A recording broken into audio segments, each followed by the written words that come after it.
action let's go 저 건물을 찾으러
Tujuan pembelajaran. Yang pertama, memahami definisi motivasi, kepuasan, dan kinerja. Kedua, memahami dan mempengaruhi motivasi pengikut. Ketiga, memahami hierarki kebutuhan Maslow. Bagaimana konteks mempengaruhi motivasi. Keempat, memahami orientasi pencapaian. Bagaimana kepribadian mempengaruhi motivasi. Kelima, memahami penetapan sasaran. Bagaimana target kinerja yang jelas mempengaruhi motivasi. Keenam, memahami pendekatan operan, bagaimana penghargaan dan hukuman mempengaruhi motivasi. Ketujuh, memahami pemberdayaan, bagaimana lintang pengambilan keputusan mempengaruhi motivasi. Kedelapan, memahami dan mempengaruhi kepuasan pengikut. Kesembilan, memahami global, segi, dan kepuasan hidup. Kesepuluh, memahami teori dua faktor Herzberg. Apakah pekerjaan yang bermakna membuat orang berbahagia? Memahami keadilan organisasi, apakah keadilan itu penting? Berikut hubungan kepemimpinan, kepuasan kerja, dan kinerja. Mendefinisikan motivasi, kepuasan, dan kinerja. Motivasi, kepuasan, dan kinerja tampak jelas berhubungan. Beberapa perilaku kepemimpinan seperti membangun hubungan atau pertimbangan dan menghasilkan pengikut yang lebih luas. Kebanyakan orang mungkin menganggap motivasi sebagai pilihan tentang apa yang kita lakukan dan seberapa besar usaha yang kita lakukan untuk melakukannya. Menyukai ciri dan tipe kepribadian, motivasi tidak dapat dipahami secara langsung. Itu harus disimpulkan dari perilaku. Kinerja di sisi lain berkaitan dengan perilaku yang diarahkan pada misi atau tujuan organisasi atau produk dan layanan yang dihasilkan dari perilaku tersebut. Penelitian juga menunjukkan bahwa orang-orang yang lebih puas dengan pekerjaan mereka lebih cenderung terlibat dalam perilaku kewarganegaraan organisasi. Penelitian juga menunjukkan bahwa orang-orang yang lebih puas dengan pekerjaan mereka lebih cenderung terlibat dalam perilaku kewarganegaraan organisasi. Perilaku yang tidak berhubungan langsung dengan pekerjaan seseorang tetapi bermanfaat bagi orang lain di tempat kerja. Perilaku kewarganegaraan organisasi menciptakan tempat kerja yang lebih mendukung. Periode ini mungkin lebih dari periode lainnya, mematahkan kontrak implisit antara pemberi kerja dan pekerja. Sebelum tahun 2002, banyak karyawan yang merasa jika mereka bekerja keras, mereka dapat menghabiskan seluruh karir mereka di satu perusahaan. Saat ini, banyak pemimpin menghadapi tantangan ganda, yaitu harus mencapai tujuan tim yang semakin sulit dan jumlah pengikut yang tersedia semakin sedikit. Lakukan pekerjaan. Perusahaan cerdas yang menghabiskan lebih banyak waktu dan upaya untuk menarik, mengembangkan, dan mempertahankan orang-orang terbaik, seringkali melaporkan hasil keuangan yang unggul. Baik, memotivasi orang lain adalah bagian penting dari kepemimpinan, tetapi tidak semuanya basa-basi dan penghargaan tidak selalu cukup. Hubungan antara motivasi dan kepuasan lebih langsung pada kenyataannya banyak teori motivasi yang juga merupakan teori kepuasan kerja. Hubungan implisit antara kepuasan dan motivasi adalah bahwa kepuasan meningkatkan ketika orang menyelesaikan suatu tugas, khususnya ketika tugas tersebut membutuhkan banyak usaha. Terlepas dari daya tarik intuitif untuk meyakinkan bahwa pekerja yang puas biasanya berkinerja lebih baik. Kepuasan hanya memiliki pengaruh tidak langsung terhadap kinerja. Oleh karena itu, memiliki pengikut yang puas dan bekerja tinggi adalah tujuan yang biasanya harus diupayakan oleh para pemimpin. Baik, selanjutnya memahami dan mempengaruhi motivasi pengikut. Teori dan pendekatan teori motivasi ini memberikan sejumlah saran kepada para pemimpin untuk membuat para pengikutnya terlibat dan bertahan dengan perilaku yang berbeda. Namun, beberapa teori motivasi sangat berguna dalam situasi tertentu, di mana situasi tertentu tetapi tidak dapat diterapkan pada situasi lainnya. Demikian pula, para pemimpin dapat memecahkan lebih banyak masalah motivasi di antara para pengikutnya dengan cara mengenal berbagai teori dan pendekatan motivasi dan pendekatan yang berbeda. Para pemimpin yang mengetahui tentang berbagai teori motivasi yang berbeda lebih cenderung memilih teori yang tepat untuk pengikut dan situasi tertentu, dan seringkali memiliki kinerja yang lebih tinggi dan lebih puas, yang dimana lebih tinggi dan lebih puas sebagai hasilnya. Sebagian besar masalah kinerja dapat dikaitkan dengan ekspektasi yang tidak jelas, kekurangan keterampilan, kekurangan sumber daya atau peralatan, atau kurangnya motivasi. Dari semua penyebab ini, para pemimpin tampaknya mengalami kesulitan yang paling besar dalam mengenali dan memperbaiki masalah motivasi. Baik, untuk selanjutnya akan dibahas oleh rekan saya. Hierarki kebutuhan Maslow. Bagaimana caranya konteks mempengaruhi motivasi? Memotivasi pengikut untuk mencapai tujuan kelompok dapat dicapai dengan memenuhi berbagai kebutuhan mereka. Kebutuhan mencakup keadaan internal yang penuh ketegangan dan kekurangan yang mendorong orang untuk mencari perubahan. Kebutuhan tersebut terdiri dari kelangsungan hidup, fisiologis, rasa aman, afiliasi dengan orang lain, harga diri, dan juga aktualisasi diri. Hierarki kebutuhan Maslow secara visual mengatur adanya struktur segitiga, di mana kepuasan kebutuhan tingkat rendah merupakan persyaratan bagi kebutuhan tingkat tinggi untuk menjadi faktor motivasi. Oleh karena itu, pemimpin harus menilai posisi pengikutnya dalam hierarki ini ketika mencoba memotivasi mereka. Para pemimpin harus menjamin bahwa kebutuhan-kebutuhan di tingkat lebih rendah telah dipenuhi secara memadai sebelum menangani kebutuhan-kebutuhan di tingkat yang lebih tinggi. Namun, teori Maslow memiliki keterbatasan karena kurangnya kekhususan dan daya prediksi. Meskipun demikian, memiliki pemahaman umum tentang kebutuhan manusia ini sangat berharga bagi para pemimpin, karena mereka harus mengatasi bidang-bidang mendasar sebelum mengharapkan peningkatan upaya dari para pengikutnya dalam tugas yang berhubungan dengan pekerjaan. Penerapan teori hierarki kebutuhan Maslow dapat berubah seiring berjalannya waktu. Sebagai contoh, ketika ekonomi tumbuh, karyawan mungkin lebih memprioritaskan pengakuan dan aktualisasi diri. Tetapi selama resesi, mereka mungkin beralih ke kebutuhan rasa aman. Ini mencerminkan bagaimana relevansi hierarki tersebut berubah pada masa krisis ekonomi. Individu seringkali memperpanjang jam kerja untuk menjaga pekerjaan mereka, bukan semata-mata mencari kepuasan atau memberikan kontribusi yang signifikan. Mereka yang menganggur cenderung lebih fokus pada memenuhi kebutuhan fisiologis dasar, seperti mencari makan. Dengan membaiknya kondisi ekonomi, muncul pertanyaan, apakah para pemimpin dapat mendorong individu untuk mengalihkan perhatian dari kebutuhan yang lebih rendah menuju harga diri dan aktualisasi diri? Kali ini kita akan membahas materi tentang kepribadian mempengaruhi motivasi. Beberapa orang secara alami lebih termotivasi atau memiliki semangat yang lebih besar daripada yang lain. Dan beberapa orang secara otomatis menempatkan upaya yang lebih tinggi untuk mencapai tujuan kelompok hanya karena mereka memang sudah tertanam. Tidak seperti teori Maslow yang menyatakan bahwa semua orang memiliki beberapa kebutuhan mendasar dan pendekatan motivasi.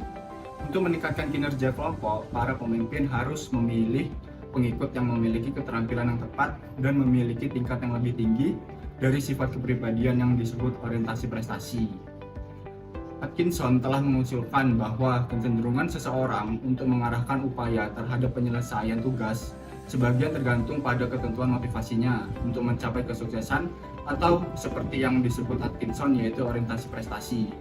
Meskipun orientasi pencapaian sering dikaitkan dengan kinerja yang lebih tinggi, orang yang berprestasi tinggi dapat kehilangan semangat ketika menghadapi tugas yang tidak jelas atau tidak mungkin.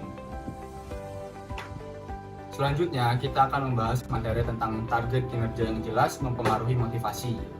Salah satu sistem motivasi formal yang paling dikenal dan paling mudah untuk digunakan dengan para pengikut adalah penetapan tujuan.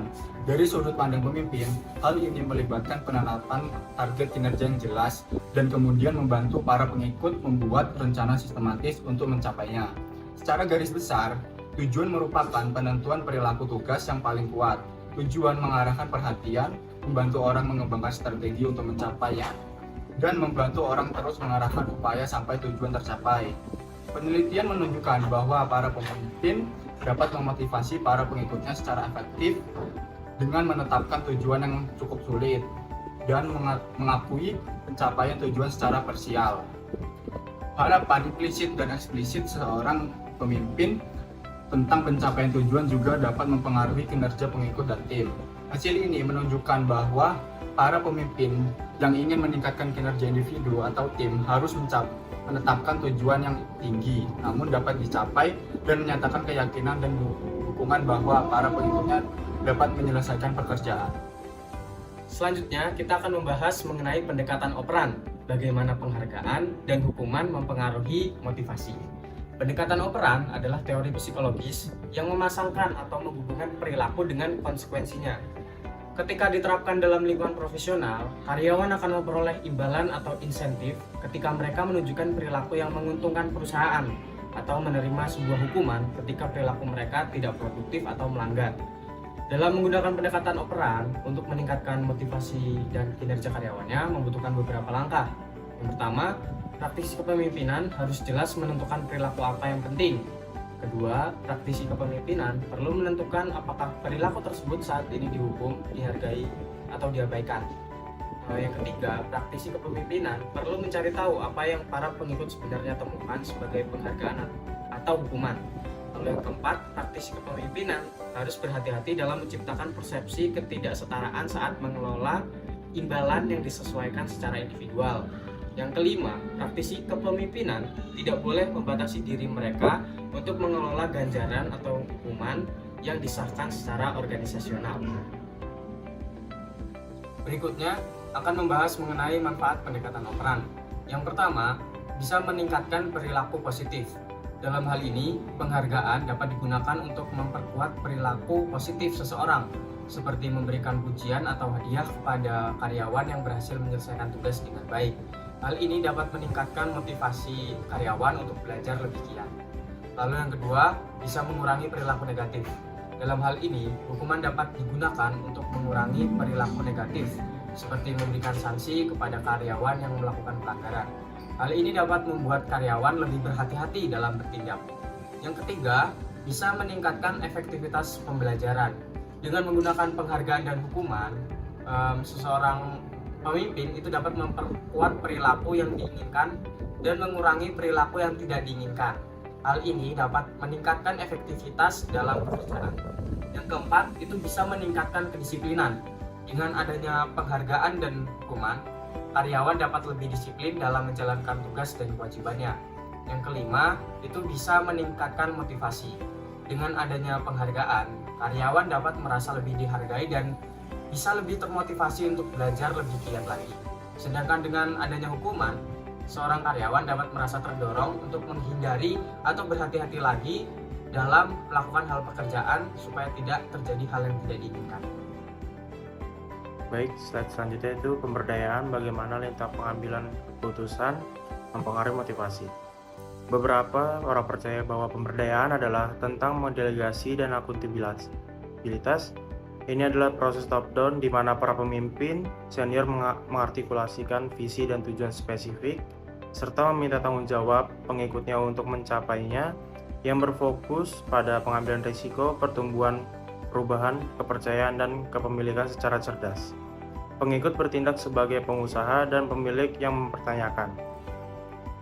Yang lain percaya bahwa pemberdayaan lebih merupakan pendekatan dari bawah ke atas atau bottom up yang berfokus pada pengambilan risiko, pertumbuhan, perubahan, kepercayaan, dan kepemilikan secara cerdas.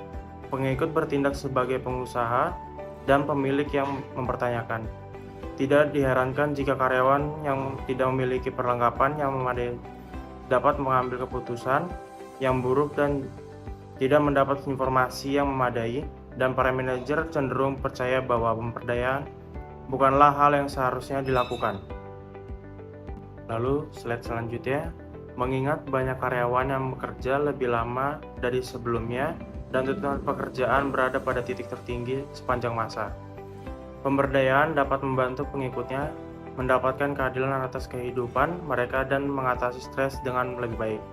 Meskipun pekerja yang diberdayakan mungkin mempunyai tuntutan pekerjaan yang sama tingginya dengan pekerja yang tidak diperdayakan. Pekerja yang diperdayakan akan memiliki lebih banyak pilihan mengenai bagaimana dan kapan memenuhi tuntutan tersebut, dengan demikian penderitaannya akan lebih sedikit. Karyawan yang diperdayakan mempunyai rasa penentu nasib sendiri. Mereka dapat membuat pilihan tentang apa yang mereka lakukan, bagaimana mereka melakukannya, dan kapan mereka perlu menyelesaikannya. Karyawan yang diperdayakan juga memiliki rasa kebermaknaan yang kuat. Mereka yakin apa yang mereka lakukan penting bagi mereka dan bagi kesuksesan perusahaan. Karyawan yang tidak diperdayakan memiliki tingkat kompetensi yang tinggi. Mereka mengetahui apa yang mereka lakukan dan yakin bahwa mereka dapat menyelesaikan pekerjaannya. Terakhir, karyawan yang diperdayakan mempunyai dampak terhadap orang lain dan percaya bahwa mereka dapat mempunyai tim atau unit pekerja mereka, dan bahwa rekan kerja dan pemimpin akan mendengarkan ide-ide mereka. Singkatnya itu, karyawan yang diperdayakan memiliki keleluasan untuk mengambil keputusan, merasa nyaman dalam pengambilan keputusan tersebut, percaya bahwa apa yang mereka lakukan adalah penting dan dipandang sebagai anggota tim yang berpengaruh. Karyawan yang tidak berdaya mungkin mempunyai sedikit kebebasan untuk mengambil keputusan.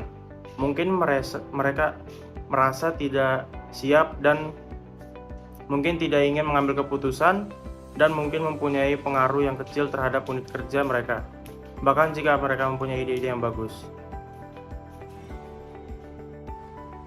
Slide selanjutnya, meskipun manfaat pemberdayaan yang memotivasi kadang-kadang tidak disadari, manfaat pemberdayaan dalam pembelajaran dan pengurangan stres lebih jelas, mengingat program pemberdayaan yang dirancang dan dilaksanakan dengan baik mencakup komponen pengembangan yang kuat. Manfaat utama dari program ini adalah membantu karyawan belajar lebih banyak tentang pekerjaan, perusahaan, dan industri mereka. Selain manfaat pembelajaran, program pemberdayaan yang dirancang dengan baik dapat membantu mengurangi kelelahan. Komponen-komponen ini dapat digunakan untuk menentukan apakah karyawan diperdayakan atau tidak, dan mencakup penentuan nasib sendiri, makna, kompetensi, dan pengaruh. Karyawan yang diberdayakan memiliki keleluasaan untuk mengambil keputusan, merasa nyaman dalam mengambil keputusan tersebut, percaya bahwa apa yang mereka lakukan adalah penting, dan dipandang sebagai anggota tim yang berpengaruh. Pemberdayaan dan pendekatan operan memberikan poin penting yang sering diabaikan oleh teori motivasi lainnya. Dengan mengubah situasi, pemimpin dapat meningkatkan motivasi kinerja dan kepuasan pengikut. Melakukan sesuatu dengan cara lama, relatif mudah pengikut mengetahui ekspektasi kinerja dan biasanya telah mengembangkan keterampilan yang diperlukan untuk mencapai hasil. Pengikut seringkali merasa bahwa melakukan sesuatu dengan cara baru membuat frustasi karena ekspektasinya mungkin tidak jelas dan mereka mungkin tidak memiliki keterampilan yang diperlukan. Keberhasilan transisi ke proses dan prosedur kerja baru akan berada di pundak para pemimpin. Slide selanjutnya, mungkin strategi terbaik bagi para pemimpin adalah bersikap fleksibel dalam jenis intervensi yang mereka pertimbangkan untuk mempengaruhi motivasi pengikutnya. Pemimpin yang dapat menilai posisi tim mereka saat ini dalam hierarki kebutuhan dan pengambilan tindakan juga memastikan bahwa kebutuhan tingkat rendah terpenuhi, sebagaimana kebutuhan, pemikiran, ciri-ciri, kepribadian, dan penghargaan kita dapat memotivasi kita untuk melakukan sesuatu yang berbeda. Emosi kita juga dapat mendorong kita untuk terlibat dan bertahan dalam aktivitas tertentu. praktisi kepemimpinan tidak boleh mengabaikan interaksi antara emosi dan motivasi. Dan semakin baik kemampuan mereka dalam mengatasi dan memanfaatkan emosi ketika melakukan perubahan, maka semakin besar pula keberhasilan mereka. Poin terakhir menyangkut hubungan antara motivasi dan kinerja. Banyak praktisi kepemimpinan yang menyamakan keduanya membuat pengikut mencurahkan lebih banyak waktu, energi, dan upaya pada perilaku tertentu tidak akan berhasil. Memahami dan mempengaruhi kepuasan pengikut. Seperti yang telah dinyatakan sebelumnya, kepuasan kerja berkaitan dengan sikap seseorang terhadap pekerjaan, dan ada beberapa alasan praktis mengapa kepuasan kerja merupakan hal yang penting untuk dipikirkan oleh para pemimpin. Penelitian telah menunjukkan bahwa pekerjaan yang puas lebih mungkin untuk terus bekerja di sebuah organisasi. Pekerja yang tidak puas cenderung bersikap bermusuhan dalam hubungan mereka dengan pimpinan dan terlibat dalam berbagai perilaku kontraproduktif. Dengan demikian, kepuasan karyawan dapat memiliki dampak besar pada latar organisasi. Dari semua hasil ini, mungkin pergantian karyawan lebih memiliki dampak yang langsung pada praktis kepemimpinan. Akan sulit bagi atasan untuk mencapai hal yang lebih baik jika masing-masing karyawan terus-menerus harus diganti. Terdapat beberapa tingkat pergantian. Yang pertama adalah pergantian fungsional, yaitu pergantian yang sehat untuk sebuah organisasi. Beberapa pengikut pensiun tidak cocok dengan organisasi ataupun bekinerja di bawah standar. Global aspek dan kepuasan hidup. Ada beberapa cara berbeda untuk melihat sikap seseorang terhadap pekerjaan. Namun, para peneliti biasanya mengumpulkan data ini dengan menggunakan beberapa jenis survei kepuasan kerja. Biasanya dikirim ke sampel yang representatif dari karyawan dalam organisasi. Tanggapan mereka dikumpulkan dan ditabulasikan dan hasilnya disebarluaskan ke seluruh organisasi. Item pertama adalah item kepuasan global yang menilai sejauh mana karyawan merasa puas dengan organisasi dan pekerjaan mereka dan pekerjaan mereka. Item kedua sampai 7 adalah item kepuasan aspek yang menilai sejauh mana karyawan merasa puas dengan berbagai aspek pekerjaan seperti gaji, tunjangan, kebijakan promosi, jam, dan kondisi kerja, dan sejenisnya. Orang mungkin relatif puas secara keseluruhan tetapi masih tidak puas dengan aspek-aspek tertentu dari pekerjaan. Selanjutnya, efek hierarki. Secara umum, orang-orang dengan masa kerja yang lebih lama atau posisi yang lebih tinggi cenderung memiliki peringkat kepuasan global dan kepuasan yang lebih tinggi dibandingkan mereka yang baru atau lebih rendah dalam organisasi. Karena orang-orang yang lebih tinggi dalam organisasi lebih bahagia di tempat kerja, mereka mungkin tidak memahami atau menghargai mengapa orang-orang di tingkat yang lebih rendah kurang puas. Selanjutnya, kepuasan hidup. Kepuasan hidup menyangkut sikap seseorang terhadap kehidupan umum. Pemimpin seringkali merupakan orang yang paling berpengaruh dalam kehidupan pengikutnya. Mereka tidak boleh meremehkan dampak yang mereka timbulkan terhadap kesejahteraan pengikutnya secara keseluruhan. Selanjutnya, survei kepuasan kerja. Digunakan secara luas baik di lembaga pemerintah maupun swasta untuk menilai sikap pekerja mengenai berbagai aspek pekerjaan, perubahan kebijakan, atau prosedur kerja, atau inisiatif lainnya. Hasil survei seperti ini akan sangat berguna bila dapat dibandingkan dengan hasil survei dari berbagai kelompok referensi. Hasil organisasi di masa lalu dapat digunakan sebagai salah satu kelompok referensi. Apakah penilaian masyarakat terhadap gaji, promosi, atau kepuasan secara keseluruhan naik atau turun seiring berjalannya waktu? Di sini saya akan membacakan materi tentang 3 teori kepuasan kerja. Yang pertama ada afektivitas. Afektivitas mengacu pada kecenderungan seseorang untuk bereaksi terhadap rangsangan dalam sikap emosi yang konsisten. Afektivitas dibagi menjadi 2, yaitu kecenderungan afektivitas negatif dan positif. Kecenderungan afektivitas negatif adalah reaksi terhadap suatu peristiwa dalam sikap negatif. Mereka cenderung tidak bahagia dengan diri dan hidup mereka, dan cenderung lebih berfokus pada hal-hal negatif atau kerugian dalam sebuah situasi. Sebaliknya, kecenderungan afektivitas positif ialah kecenderungan reaksi dalam sebuah peristiwa dalam sikap positif. Mereka bahagia dengan hidup mereka dan cenderung mengambil pendekatan yang riang dan optimis saat berhadapan dengan situasi tertentu.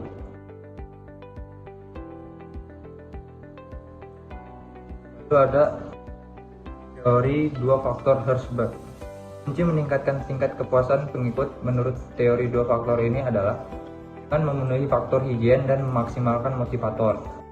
Contohnya untuk seringkali memberikan penghargaan, tanggung jawab, dan kemungkinan kenaikan jabatan. Lalu yang ketiga ada keadilan organisasional. Keadilan organisasional adalah pendekatan kognitif yang didasarkan pada premis bahwa orang-orang diperlakukan secara tidak adil, menjadi kurang produktif, kurang puas, dan kurang berkomitmen pada organisasi mereka. Menurut Trevino, keadilan organisasional terdiri dari 3 komponen yang berhubungan.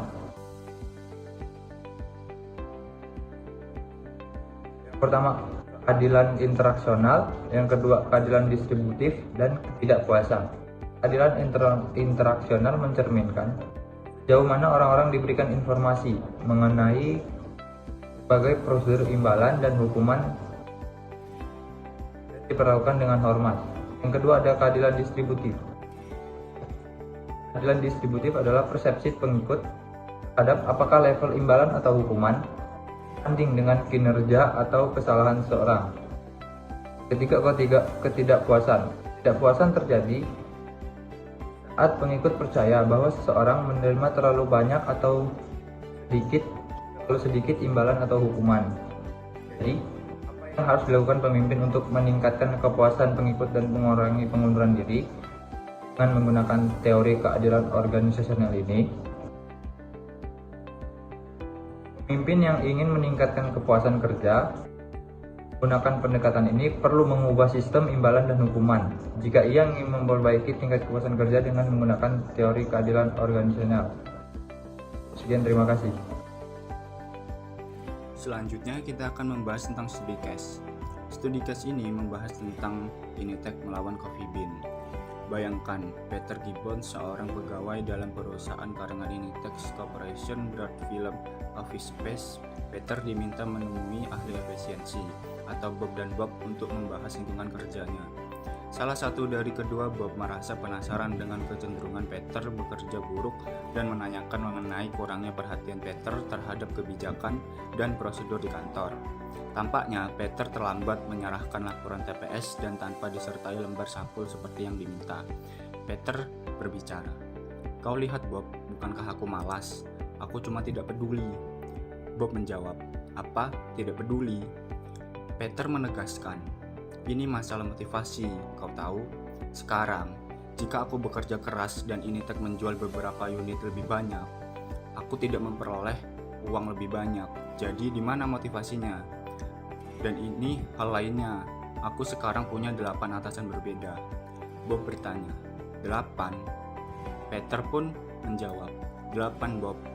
Jadi saat aku membuat kesalahan, ada 8 orang berbeda yang memberitahuku tentang hal tersebut. Itulah motivasiku sesungguhnya agar tidak terganggu. Itu dan kekhawatiran kehilangan pekerjaanku. Tetapi kau tahu, Bob, hal tersebut hanya akan membuat seseorang bekerja cukup keras agar tidak dipecat. Lingkungan kerja di Initech sangat akrab dengan banyak pekerja. Hal tersebut adalah lingkungan ketika kesuksesan berbanding langsung dengan sesibuk apa Anda terlihat. Ketika mempertanyakan otoritas adalah tabu, dan ketika memperhatikan seksama terhadap dokumen adalah satu-satunya cara mendapatkan promosi. Bandingkan Initech dengan Coffee Bean, jaringan toko kopi.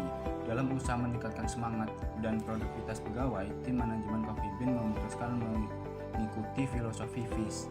FIS merupakan program pelatihan manajemen yang menekankan pentingnya kesenangan di tempat kerja.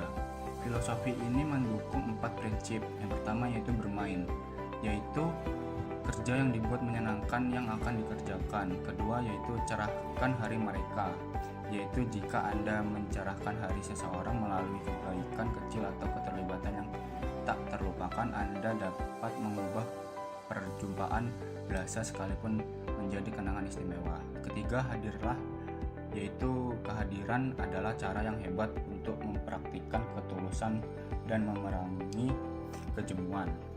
Keempat, pilihlah sikap Anda, yaitu saat Anda belajar bahwa Anda memiliki kekuatan untuk memilih respon Anda terhadap hal yang terjadi dalam hidup. Anda dapat mencari yang terbaik dan menemukan kesempatan-kesempatan yang tak pernah Anda pikirkan mungkin sebelumnya.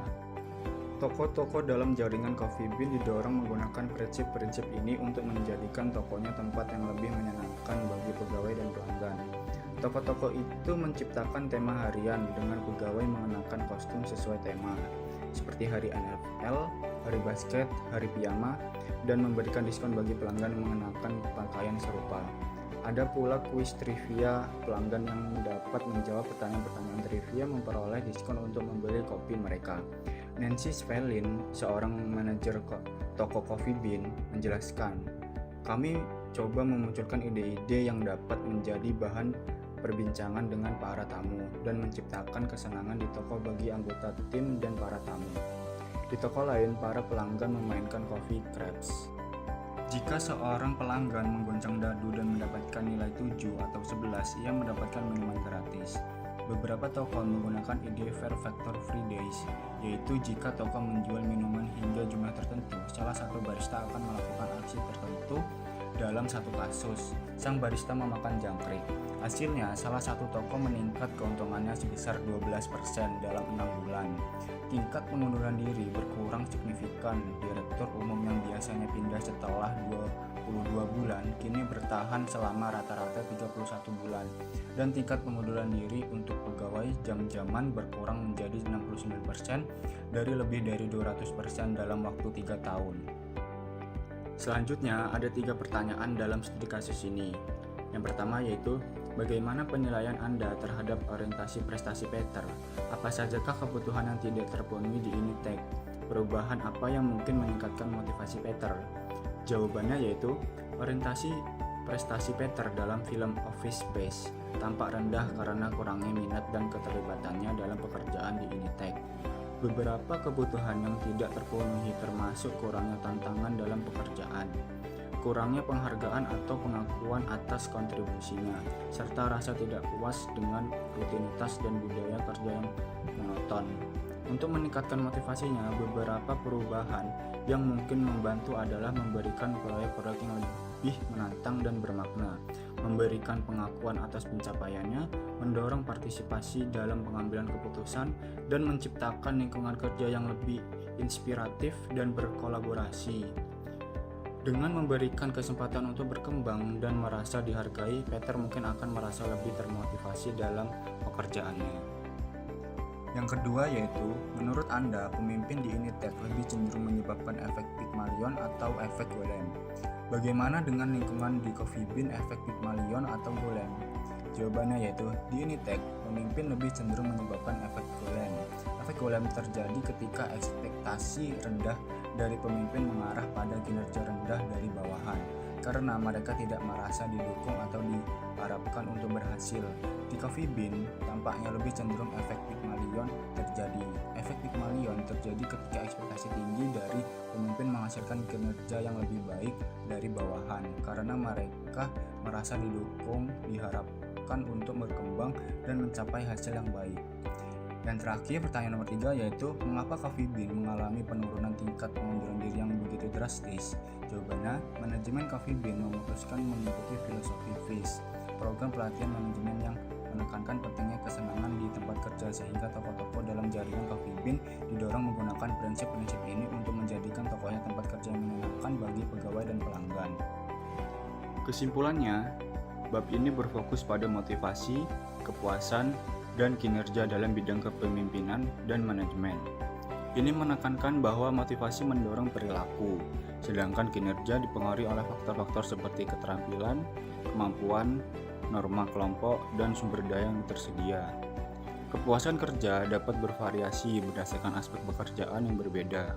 Bab ini mengulas berbagai teori motivasi seperti hierarki kebutuhan Maslow, orientasi pencapaian, penetapan tujuan, pemberdayaan, dan pendekatan operan, yang masing-masing menawarkan wawasan tentang cara meningkatkan motivasi dan kinerja.